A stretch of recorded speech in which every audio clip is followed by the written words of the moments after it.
ये सम है in the given figure A B parallel C D, यानी कि ये ए बी एक लाइन है, ये सी डी के पैरेलल है, और जो सी डी लाइन है वो ई एफ के पैरेलल है, यानी इस लाइन की। ये तीनों आपस में क्या है, सॉरी, ये तीनों आपस में पैरेलल हैं, ठीक है।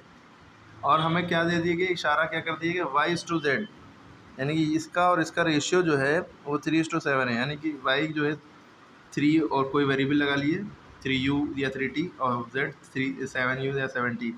हमें x की वैल्यू निकालनी है, यानी इसकी वैल्यू निकालनी है। तो इसको जो है डायग्राम में थोड़ा सा हमें ये सारी चीज़ें पता होना चाहिए। करस्पॉन्डिंग एंगल क्या होते हैं, अल्टरनेट इंटीरियर एंगल क्या होते हैं, वर्टिकली अपोजिट एंगल क्या होते हैं, को इंटीरियर एंगल क्या होता है, सारी चीज़ें पता होंगी तो बहुत आसान होगा समझना।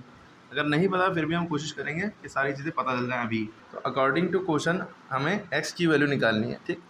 हमें दिया क्या है कि y और z का रेशियो क्या है, 3:7, यानी कि y की वैल्यू 3 समझ लिए, z की वैल्यू 7। एग्जैक्ट वैल्यू नहीं, क्योंकि रेशियो है तो 3 का कोई वेरिएबल लगेगा सब, ठीक। सबसे पहले देखिए इसमें क्या किसके इक्वल है, z जो है किसके इक्वल होगा बताइए, z ये है, इसका करस्पॉन्डिंग एंगल ये होगा, एक अंदर है तो एक बाहर, तो ये z है तो ये भी z है ना।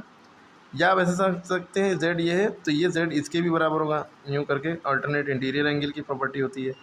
तो ये बराबर है या ये बराबर है, डायरेक्ट यहाँ से यहाँ आ जाइए, z इसके बराबर है और z बराबर ये है तो ये करस्पॉन्डिंग एंगल है। अच्छा ये जो है किसके बराबर होगा, ये इसके बराबर होगा, ठीक है, ये इसके बराबर। क्यों, यहाँ पर देखिए ये जो चीज़ होती है ये अल्टरनेट इंटीरियर एंगल कहलाते हैं, ठीक है। यानी कि अगर यूँ करके यूँ बन रहा है तो ये इक्वल होंगे, ठीक है। और इसको जो है थोड़ा सा ऐसा बनना है, देखिए ये यूँ बनना है, ठीक है। तो ये एंगल के इक्वल होगा, ये एंगल इक्वल, ठीक है। तो ये z था, z ये भी हो गया फिर, और z ये भी हो गया, यानी x बराबर z आ गया ना। क्लियर हो गई बात, यही समझने की है, x बराबर z आ गया, ठीक। x बराबर z, और z क्या था एक्चुअल में 7, z जो है बाद में लिखा 7, बाद में लिखा तो ये 7, आप समझिए। तो अकॉर्डिंग टू क्वेश्चन हमें ये पता लग गया कि भाई हमें x की वैल्यू निकालनी है, और x किसके बराबर है, z के बराबर, इतना पता कर लिया हमने। तो x प्लस वाई ये को इंटीरियर एंगल है, यानी एक ही तरफ अंदर की साइड, को माने एक ही तरफ अंदर की साइड, तो इन दोनों का सम कितना होता है 180। x प्लस वाई बराबर 180 को इंटीरियर एंगल है। अब देखिए x की वैल्यू एक्चुअल में क्या आई है, x जो है z के बराबर है, x क्या है, z के बराबर है, और y की वैल्यू क्या दी हुई है, 3 दी है, y की वैल्यू 3। तो हम डायरेक्ट 3 नहीं लिख सकते, इसके साथ कोई वेरिएबल लिखना पड़ेगा, यानी मान लो हम t लिख दें, 3t।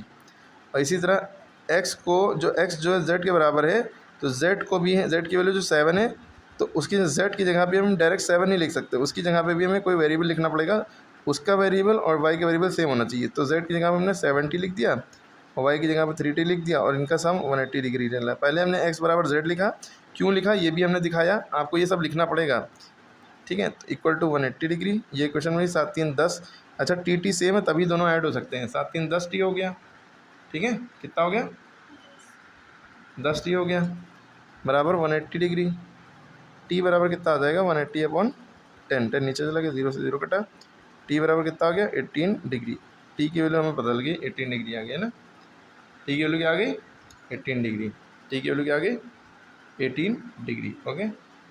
अब यानी कि हमें एक्स की वैल्यू पता लगी भाई, एक्स बराबर जेड माना था हमने, है ना, और z एक्चुअल में क्या माना है हमने 70। कैसे हुआ, क्योंकि z की वैल्यू क्या दी हुई 7, उसके साथ कोई वेरिएबल लगेगा, तो z की वैल्यू हमने क्या मानी थी 70, और 70 का मतलब 7 इंटू टी की वैल्यू क्या आई है 18, 18 7 था कितना होता है 126, है ना, z बराबर 126, और z किसके बराबर है x के बराबर, तो x की वैल्यू फिर कितनी आ गई 126, ठीक। अगर हमें y की भी निकालनी होती है तो y हमने क्या माना है 3t, y हमने क्या माना है 3t, है ना।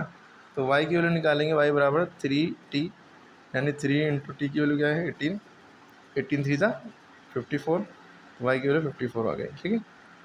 दोनों में सम करेंगे 180 ही होगा, ठीक। अगर क्लियर होगी बात, तो आपको ये चीज़ लिखनी पड़ेगी कि किसको आपने क्या माना है। x जो है पहले z बराबर ये यहाँ पे जो एंगल होगा इसको हम कुछ भी मान लिए पी क्यू मान लिए, z बराबर p because of corresponding angle, ये लिखना पड़ेगा, z बराबर p क्योंकि करस्पॉन्डिंग एंगल की प्रॉपर्टी होती है। फिर z बराबर x लिखा, सॉरी p बराबर x लिखा, क्योंकि अल्टरनेट इंटीरियर एंगल की प्रॉपर्टी होती है, ठीक, ये सब लिखा। फिर हमने एक्स बराबर डायरेक्ट जेड लिख दिया। या एक और प्रॉपर्टी होती है एक्स बराबर डायरेक्ट लिख सकते हैं ऑल्टरनेट एंगल।